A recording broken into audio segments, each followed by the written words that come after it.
여기가 그냥 젤라또 가게에 머물 거라고 생각을 하고 있지는 않고요. 강원도를 젤라또로 정복을 하고 싶고요. 질소 아이스크림은 익숙한데 네. 질소 젤라또를 만드는 곳도 많은가요? 제가 알기로는 국내에 저희밖에 없지 않나. 여름 피크 때는 하루에 얼마나 팔리는 거예요? 그래도 하루에 한 400컵 정도는 판매를 했었던 것 같아요. 이게 단기간에 빠르게 성장하실 수 있었던 좀 비결이 어떤 거라고 생각하세요? 제품력, 제품의 기본적인 맛이나 그런 기본기가 굉장히 중요하다고 생각을 하고 브랜딩도 또 빼놓을 수 없다라고 생각을 해요. 매장에서 가장 많이 찾아주시는 메밀 젤라또. 제가 직접 처음부터 다 원료 수급부터 해서 제가 다 개발하고 있죠. 사실 원재료 같은 경우도 그냥 가공된 거 사다가 써도 되는데 제가 직접 공수해서 제가 원하는 맛으로 맞추기 위해서 노력을 많이 하고 있죠. 안녕하세요. 네, 안녕하세요. 자기소개 부탁드릴게요. 저는 이제 김승현이라고 하고요. 이제 한국 나이로 36인데 이제 바뀌었으니까 35살. 속초랑 강릉에서 이제 로컬 젤라또를 만들어서 판매하고 있는 젤라또 사업을 하고 있습니다. 반갑습니다. 반갑습니다. 사업 시작하신 지는 얼마나 되셨어요? 매장 연지는 한 만 2년 정도 지났고 준비 기간까지 하면은 이제 한 3년 정도 된 것 같아요. 오늘 동생분도 오셨는데 자기소개 한번 부탁드릴게요. 네, 안녕하세요. 설악젤라또 김승현 사장 동생 김재현입니다. 동생분 여기 옆에 있는 게 뭔가요? 이거 아이스박스고요. 아이스박스요? 저희가 콜드체인 기반으로 하다 보니까 이렇게 좀 냉동을 해가지고 움직여야 될 일들이 많아가지고 이 차를 레일을 이제 쓰고 있는데 어쩌다 보니까 지금 동선이 안 맞아서 이렇게 구겨져 있습니다. 여름 피크 때는 하루에 얼마나 팔리는 거예요? 근데 사실 매장 규모가 작아서 그렇게 막 많이 판매를 하지는 못하는데 그래도 하루에 한 400컵 정도는 판매를 했었던 것 같아야. 하루 종일 엄청 일하셔야 될 것 같은데. 쉬지 못하고 계속 이제 만들고 푸고 만들고 푸고 그런 것들을 반복을 하고 있습니다.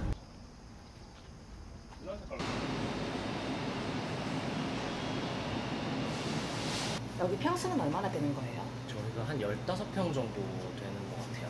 근데 이제 창고 공간을 빼면 한 13평, 2평 정도 되지 않을까 싶습니다.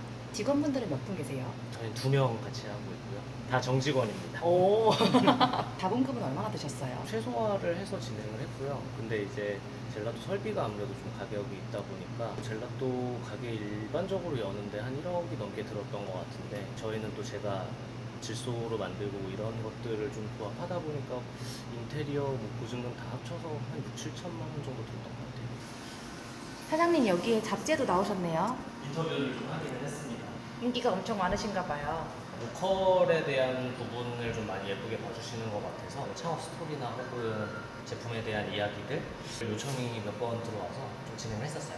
사장님이 원래 강원도 출신이세요? 아니요, 저는 원래 서울 출신이고요. 18년도에 왔던 것 같아요. 그러니까 만 5년이 조금 넘은 거죠. 지금 생활은 만족하세요? 저는 너무 좋아요. 네. 어떤 게 좋아요? 움직이면서 항상 뭐 바다랑 하늘을 보면서 살 수 있고 다 초록초록하고 이러면서도 저는 오히려 이런 환경이 저한테 더 잘 맞는 것 같아요. 안녕하세요. 안녕하세요. 여기서 일한 지 얼마나 되셨어요? 저는 여기서 일한 지 1년 조금 넘었습니다. 사장님은 어떻게 알고 일하게 되신 거예요?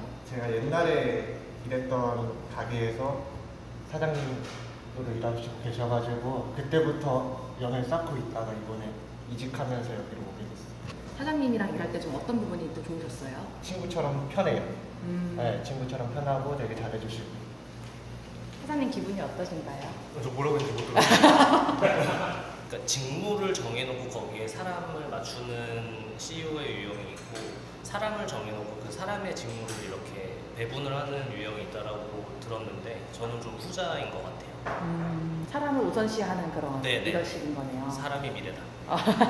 그건 뭐예요? 바닐라가 통 형태로 돼 있어요. 뭐 깍지 하나에 한 15,000원 정도.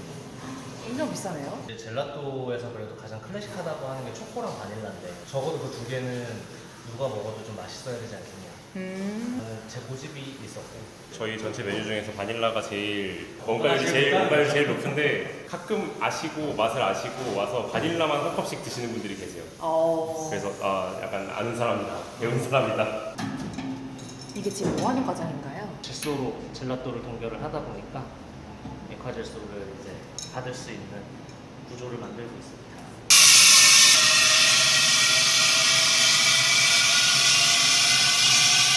질소 아이스크림은 익숙한데 네. 질소 젤라또를 만드는 곳도 많은가요? 제가 알기로는 국내에 저희밖에 없지 않나. 질소로 젤라또를 만들면 어떤 게 좀 다른 거예요? 이게 질소가 온도가 마이너스 196도거든요. 빠른 시간 안에 확 얼려줄 수 있기 때문에 좀 더 쫀쫀해지는 게 있고요.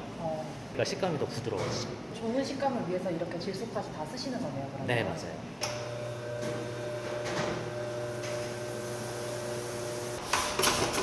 벌써 얼고 있네요? 1분 안 지났을걸요? 와. 여기 보시면 이렇게 씨앗들이 박혀있는 게 보이세요? 네. 이게 진짜 바닐라빈을 사용하는 증거랄까요? 젤라또를 다 네. 처음부터 끝까지 다 직접 개발하시는 거예요? 네, 제가 직접 처음부터 다 원료 수급부터 해서 제가 다 개발하고 있죠. 공수가 엄청 들 것 같은데 그렇게 하시는 이유가 있어요? 퀄리티의 문제라고 저는 생각을 하고 디저트류는 달지 않아야 된다라는 생각이 좀 있고요. 직접 개발을 하면서 그 포인트들을 제가 통제를 하면 당도도 조절이 어느 정도 가능하니까 사실 원재료 같은 경우도 그냥 가공된 거 사다가 써도 되는데 그러면은 그냥 우리가 아는 맛이 나올 가능성도 크고. 사장님, 네. 여기 젤라또가 엄청 종류가 다양한데 네. 메뉴 소개해 주실 수 있어요? 이거는 이제 쑥젤라또, 이제 초당 옥수수 젤라또. 매장에서 가장 많이 찾아주시는 메밀 젤라또. 이제 평창에 있는 봉평면 그 메밀꽃 필 무렵의 배경이죠. 그 동네에서 만든 이제 메밀로 만드는 이제 메밀 젤라또고요. 처음 보시면 흑임자라고 하시는데 이건 먹물로 만든 먹물이요? 네, 젤라또예요. 최근에 가장 반응이 좋은 강릉에 이제 무농약으로 딸기 농사를 지으시는 대표님이 계세요. 딸기 좀 달라고 해서 만든 딸기 젤라또. 고성에서 만드는 유기농 녹차로 만든 녹차 젤라또. 젤라또마다 지역의 특색이 담겨 있네요. 그런 거를 계속 좀 염두하시면서 만드시는 거예요? 관광지다 보니까 그리고 강원도가 워낙 그런 원재료들이 좋은 것들이 너무 많아요. 저희들은 알고 있지만 이제 관광객분들이 좀 모르시는 저평가된 재료들을 저희가 발굴을 해서 이런 맛이 날 수 있다. 그러니까 메밀로 젤라또를이라고 하시는 분들 되게 많거든요. 저희가 만들어서 또 관광 오신 분들한테 선보여드리면 강원도에 그래 뭐 메밀이 있었지라고 생각만 해주셔도 저는 성공이다. 개발하는데 가장 오랜 시간이 걸렸던 젤라또가 어떤 거예요? 초콜릿 젤라또가 조금 어려웠던 게 초콜릿 젤라또를 달지 않게 만드는 게 너무 어려웠어요. 아, 네. 초콜릿은 보통 단 거니까. 가장 덜 단 거는 초코 젤라또예요. 아, 네. 신기하네요. 네. 그래서 시간이 3개월? 그러면 새로운 맛이나 재료에 대해서 아이디어를 보통 어떻게 얻으세요? 머릿속에서 시뮬레이션을 몇백 번을 돌리죠. 몇백 번씩 돌리는 네. 거예요? 그래서 달아서 해야 되나? 뭐 페이스트화를 해야 되나? 인퓨징을 해야 되나? 뭐 이런 생각을 해보면서 머릿속에서 막 만들어 보고 거기서 이게 좋겠다라고 하면 이제 그걸 먼저 해보는 거죠. 젤라또가 겉에서는 이렇게 안 보이게 되어 있잖아요. 네네. 이거는 이렇게 의도를 하신 건가요? 의도라기보다는 보이는 걸 포기했다라는 게 더 맞기는 하는 말인데요. 이렇게 폐쇄형으로 돼 있는 게 젤라또의 퀄리티를 가장 더 유지를 하는데 좋다라고 생각을 하고, 그리고 이제 뚜껑이 덮여 있어야 표면 부분이 이제 마르지 않을 수 있다라고 판단을 하고 있고, 이제 말로 좀 많이 설명을 드리면서 또 이제 판매를 하고 있죠. 이전에는 어떤 일 하셨어요? 프랜차이즈 창업을 한번 해봤었고요. 건강적인 문제도 있었고, 제가 처음이라 미숙한 점도 있었고, 이제 코로나라는 상황도 있었고, 좀 그런 것들이 세 개가 좀 맞물리면서 좀 첫 번째 실패를 겪었었던 것 같아요. 자체 브랜드를 해야 되겠다고 마음을 먹으시고 바로 매장을 시작하신 거예요? 저도 이거에 대한 확신을 가지기 위해서 좀 많은 테스트를 했었던 것 같아요. 다세대 주택에서 살고 있었는데 마침 이제 1층에 한 4-5평짜리 공실 상가가 있어서 거기서 이제 최소 단위로 테스트를 하고 그거를 배달의 민족을 통해서 테스트를 하게 됐었던 거죠. 제가 이제 직접 배달도 다 갔었고, 그러니까 고객군도 보이잖아요. 뭐 연령대라던가 혹은 이게 속초 현지에 계신 분들인지 아니면 관광객이신지, 그 다음에 성별은 어떤지 이런 것들을 계속 보면서 데이터를 수집할 수 있었고, 한 6개월에서 한 10개월 정도 걸렸던 것 같고요. 확신을 가지실 때 그 판단 기준이 좀 어떤 거였어요? 고객들의 반응이죠. 네, 그래서 처음에 저희가 배민으로 했을 때 거의 6개월 동안 별점 5점을 거의 유지했었고, 아무리 떨어져도 4.9점이었었고, 와. 그래서 맛이라는 게 사실 사람의 감정하고도 연결이 돼 있다고 생각해요. 직원분들도 친절하시고 뭐 사장님도 친절하시고 이런 거 볼 때는 되게 뿌듯하죠. 액세서리, 그다음 뭐 혹시 뭐 향수 사용, 아무도 안 알아주실 수도 있어요. 뭐 액세서리 뭐 하고 하면 어때라고 하실 수도 있는데, 그냥 저희만의 그런 위생 기준이랄까요? 향이 이렇게 장사 잘 운영하시는 거 보면 기분 어떠세요? 처음에는 약간 안쓰러웠는데 프랜차이즈 원래 사업하던 거 하나 잘 안 되고 나서 그때 되게 힘들게 했었는데 지금은 주말에 막 사람분들 엄청 많이 찾아주시고 몰리고 해가지고 사장님의 좀 비결이나 강점이 어떤 게 있었던 것 같으세요? 일단 엄청 성실해서 사실 그 성실함과 성공을 하고 싶다라는 그 열망 약간 이런 것들이 결국은 뭐 지금 많이 성공했다고 이야기할 수는 없지만 지금까지 오는데 되게 많이 도움이 됐던 것 같고 가게를 운영하는 차원에서는 사실 뭐 퀄리티를 관리하는 거나 고객 응대하는 거나 이런 것들이 다 그런 부분들이랑 좀 연관되어 있어가지고 별거 아닌 것 같지만 되게 큰 강점이라고 생각하고 좀 기억에 남는 손님도 있으세요? 꼬마 손님 한 명이 이제 기억에 남는데 알러지가 있는데 이제 다른 아이스크림을 너무 좋아하는데 뭐 이제 아이스크림 먹으면 계속 알러지 때문에 입 주변이 이렇게 부어오르고 했었다. 근데 이제 저희 젤라또 먹을 때는 그런 게 없어서 너무 좋다. 그래서 계속 오시고 계시고 맛도 맛인데 좀 재료를 좋은 거 쓰는 부분도 고객분들이 알고서 또 이렇게 소비를 해주시는 경우가 있구나라는 생각을 많이 하죠. 사실 뭐 이 지역에서 이 가게 퀄리티가 제일 좋다라는 그런 기준보다는 이거를 가지고 서울을 가도 우리가 경쟁력이 있을까를 생각하면서 만들었어요. 아이스크림 사업 쪽으로 고민하고 계신 분들이 있다면 네네네. 초반에 어떤 거를 조금 주의하면 좋을까요? 생각보다 젤라또 장비에 대한 비용적인 부분을 좀 고려를 해주셔야 될 것 같고 뒤에서는 저희가 이걸 만들고 하는 부분에 체력적으로 생각보다 많이 힘들어요. 주 7일 일하는 건 당연하고요. 젤라또 가게를 좀 어떻게 확장하고 싶으신지에 대한 생각도 있으세요? 요 가게가 그냥 젤라또 가게에 머물 거라고 생각을 하고 있지는 않고요. 자영업에 두느냐 사업에 두느냐의 좀 관점의 차이라고 생각을 하는데 현재는 이제 자영업 단계지만 저희는 이제 사업으로 확장하기 위해서 지금 매장과 이제 제조를 같이 운영을 하고 있고 개인적인 바람은 뭐 강원권에 있는 뭐 편의점 3사 중 한 곳에 뭐 저희 제품이 들어간다던가 이거를 더 넘어서 저희가 뻗어나갈 수 있는 방향을 계속 고민을 하고 있는 것 같아요. 제조업이랑 매장을 같이 운영한다고 하시는데 네. 그런 것들이 좀 많은가요? 젤라또 매장과 제조를 같이 하시는 데는 10개 미만이지 않을까요? 물론 제가 모르는 것도 있겠지만 네. 좀 달성하고 싶은 목표나 꿈 같은 것도 있으세요? 강원도를 이런 표현을 하면 될지 모르겠습니다만 젤라또로 정복을 하고 싶고요. 안녕하세요. 안녕하세요. 네, 설악산은 또 언제부터 애용하신 거예요? 저 여기 오픈했을 때부터 시작해가지고 계속 오고 있어요. 제일 좋아하시는 그런 여기 젤라또 맛은 어떤 거예요? 저는 민초라여서 사장님이 그걸 또 기억을 해주셔가지고 네, 가끔씩 민초를 안 고르면 민초를 살짝 얹어주시기도 하세요. 정말요? 네. 손님 보니까 그립톡도 오 맞아요. 제가 바다를 좋아하는데 그림톡이 너무 예뻐서 네, 그래서 판매하셔서 구입했어요. 지금은 어디 가시는 거예요? 지금은 양양의 멍비치를 가고 있습니다.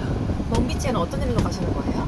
멍비치에 이제 저희 젤라또가 판매가 되고 있어서 원래 이렇게 다른 곳에 납품도 계속 하시는 거예요? 평창에 있는 라벤더팜이나 뭐 양양의 멍비치 뭐 이런 데 이제 납품을 시작을 하면서 조금씩 이제 강원권의 저희 젤라또를 매장뿐만 아니라 다른 데서도 좀 만나보실 수 있게 하려고 계속 노력을 많이 하고 있어요.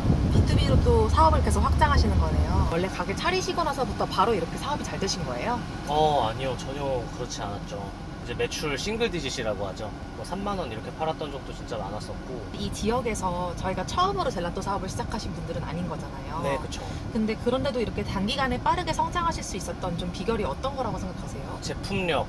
그 제품력의 이제 베이스는 그 제품의 기본적인 맛이나 그런 기본기가 굉장히 중요하다고 생각을 하고 그다음에 브랜딩도 또 빼놓을 수 없다라고 생각을 해요. 사람들이 이런 말 많이 하잖아요. 제품이 중요하냐 아니면 브랜딩을 포함한 마케팅이 중요하냐라고 했을 때 어떤 게 더 중요하다고 생각하세요? 둘 다 중요하죠. 그래도 저는 제품력이 더 중요하다고 생각을 하는 게 제품이 정말 좋으면 거기에 정말 좋은 브랜딩과 마케팅이 붙으면 그거는 아무도 이길 수 없을 것 같아요.